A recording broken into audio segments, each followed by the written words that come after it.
이 시간에는 골다공증을 왜 적극적으로 치료해야 할까요? 라는 제목으로 말씀드리겠습니다. 골다공증의 예방적 치료가 필요한 이유입니다. 골다공증은 골절이 일어나기 전까지는 대개 통증이 없습니다. 골절이 된 이후에야 통증이 발생하는데요. 이 통증이 매우 심하고 오래 지속됨으로 인하여 삶의 질이 떨어집니다. 특히 척추 압박골절은 완전한 치료 방법이 없으며 수술도 매우 곤란합니다. 따라서 골다공증이 있고 증상이 없더라도 반드시 치료가 필요합니다. 골다공증을 설명하기 위한 척추골 한 개의 사진입니다. 좌측은 정상, 오른쪽은 골다공증 그림입니다. 정상에서도 무수히 많은 작은 구멍이 나 있습니다. 하지만 골다공증에서는 이 구멍의 크기가 매우 큽니다. 따라서 뼈의 밀도가 낮아지겠습니다. 척추골의 골다공증으로 인한 압박골절 그림입니다. 오른쪽은 엑스레이 사진입니다. 압박골절로 인하여서 사각형의 모양이 소실되어 있고 주저앉아 있는 그러한 모습이 보입니다. 골다공증을 설명하기 위한 그림입니다. 이렇게 골다공증에서는 뼈대만 앙상하게 남아있고 칼슘 등 무기질이 다 빠져나간 모습을 보여줍니다. 이렇게 뼈가 약해진 상황에서 쉽게 압박골절 등 골절이 일어날 수 있겠습니다. 80대 할머니 재환자 사진입니다. 척추 압박골절로 인하여서 척추가 오른쪽으로 심하게 변형되어 있습니다. 결국 대학병원에서 수술을 하고 오셨는데요. 수술을 했음에도 불구하고 척추의 변형이 전혀 교정되지 않았습니다. 간신히 붙잡아 주고 있는 그 정도 효과만 있는 것이고, 이 할머니는 신경과 근육이 눌려서 오랫동안 고통 속에 지내고 계십니다. 과거에는 이렇게 꼬부랑 할머니처럼 되는 것이 어쩌면 당연한 일이었습니다. 하지만 지금은 그렇지 않습니다. 예방적인 골다공증 치료를 하셔서 이렇게 꼬부랑 할머니가 되는 일이 없도록 해야겠습니다. 그렇다면 우리나라 사람의 골다공증 환자의 유병률은 얼마나 될까요? 왼쪽은 남자, 오른쪽은 여자 통계이고 50대, 60대, 70대 통계입니다.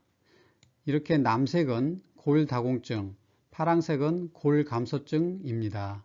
골감소증은 골다공증 이전 단계입니다. 70대 이상의 남자에서 골감소증과 골다공증 합하면 75% 이상이 뼈 밀도 감소 질환이 있겠습니다. 여성은 훨씬 심합니다. 70대 이상에서 골다공증은 68%, 골감소증은 30%, 합하면 거의 99% 이상이 뼈 밀도 감소가 있겠습니다. 골다공증으로 골절이 일어나는 부위입니다. 가장 많은 부위는 척추의 압박골절이 되겠습니다. 그리고 손목의 골절, 넘어져서 생기겠죠. 그리고 대퇴골의 고관절 골절입니다. 이게 매우 위험한 골절이죠. 골절 후에 1년 내 사망률 통계입니다. 왼쪽은 사망률 통계입니다. 파란색은 남자, 빨간색은 여자, 초록색은 전체 통계입니다. 고관절 골절이 가장 사망률이 높습니다. 고관절 골절된 남자 환자는 약 20% 이상에서 사망을 보입니다. 즉, 고관절이 골절된 남자 환자 중 5명 중 1명이 1년 내 사망하는 것입니다. 매우 높은 사망 수치입니다. 노인들은 골절이 되면 오랫동안 침상 생활을 하는 동안에 근육이 소실되고 심혈관 질환이 악화되고 식사도 잘 못하고 건강이 급격하게 나빠집니다. 따라서 1년 내 사망률이 이렇게나 높은 것입니다. 그러므로 골다공증은 골절이 있기 전에 예방적인 치료가 반드시 필요합니다. 2007년부터 2011년까지 5년 동안 우리나라 사람들의 골다공증으로 인한 진료 통계입니다. 파란색은 남자, 주황색은 여자입니다. 남자는 34,444명, 2011년에는 58,000여 명이 진료하였습니다. 여자는 10배 이상 많습니다. 2007년에 50만 명 정도, 2011년에는 70만 명 정도가 골다공증으로 진료를 받았습니다. 이제 골다공증의 예방과 치료에 대해서 간단히 말씀드리겠습니다. 먹는 칼슘, 마그네슘, 인, 아연 등 미네랄이 중요합니다. 또한 비타민 D, A, K2 등 지용성 비타민을 꼭 섭취해야 합니다. 적당한 운동이 필요하고 골다공증이 진단되었을 때는 골다공증 주사나 약이 필요하겠습니다. 칼슘, 마그네슘, 인, 아연 등 미네랄 섭취에 대해서 말씀드리겠습니다. 채소에는 모든 미네랄이 다 들어 있습니다. 따라서 많은 채소를 먹는 것은 골다공증 예방에 가장 좋은 방법이라고 저는 생각합니다. 또 하루에 한 주먹 정도의 마른 멸치나 마른 새우를 드시는 것은 좋은 방법입니다. 하지만 칼슘 보충제는 부작용 문제가 있어서 소량이나 단기간 필요시만 드실 것을 권장합니다. 또 우유는 여러 부작용 문제 때문에 권장하지 않습니다.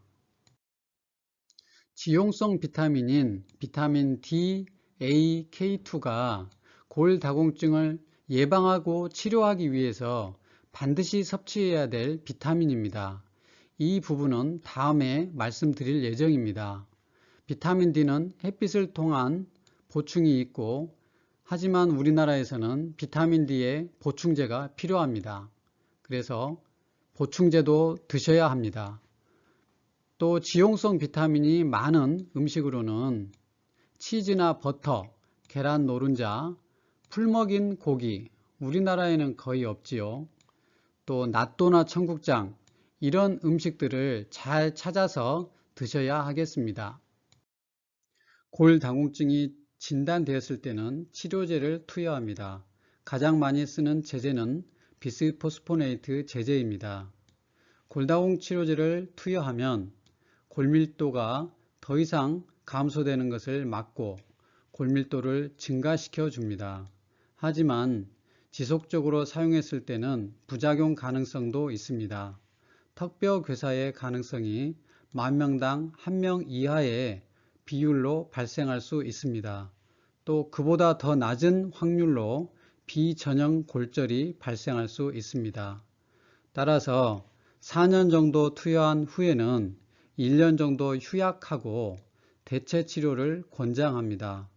또한 환자의 상황에 따라서 골다공 치료제의 투여와 중지, 대체 치료 등에 대해서 담당 의사와 상의하여야 합니다. 이제 정리하겠습니다. 골다공증은 골절되기 전까지는 증상이 없이 진행하고 골절된 후에는 치료가 어렵습니다. 극심한 통증으로 평생 동안 고통받으며 사셔야 합니다. 삶의 질이 매우 감소합니다. 또 병원 입원 생활을 통해서 조기 사망하는 경우도 많기 때문에 반드시 예방적인 치료를 하셔야 하겠습니다. 감사합니다.